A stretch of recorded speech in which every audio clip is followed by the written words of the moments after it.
Celebrating the 50th anniversary of its famous circumnavigation of the globe, Gypsy Moth IV is in Bucklershard for a couple of days, and the Royal Yacht Squadron Burgee that flew from its mast has been presented to the Beaulieu Estate for safekeeping. Our reporter Shan Robins went along to find out more.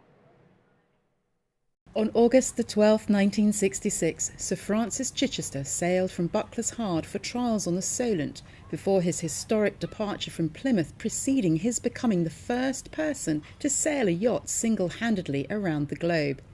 Sir Francis' son Giles was 20 at the time, a time when there was no instant messaging and tales of what happened on the voyage were passed by word of mouth. I like to remember him celebrating his birthday at sea, when he was 65. Not many pensioners could do that in the middle of the South Atlantic. And he dressed up in his green velvet smoking jacket and I think cracked a bottle or half bottle of champagne, celebrating in style. I like that. It took 9 months and 1 day for the former aviator to sail around the world, and the Royal Yacht Squadron Burgee that flew at the top of the mast on that 29,630-mile voyage will now be homed on the Beaulieu Estate. An original Burgee. It was presented to Chichester Cathedral, 45 years ago by my mother.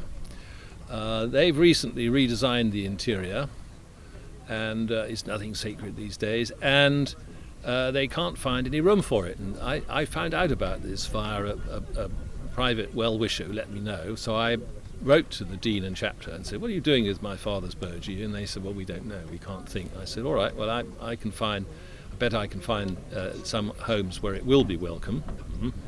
And I did, here at Beaulieu. I'm delighted, because for 30 years Gypsy Moths were moored here, and we very much regarded this as our home port. The Sir Francis Chichester display at Beaulieu has remained the same for many years, and so Lord Montague is delighted to have the iconic Burgee of the Royal Yacht Squadron joining them.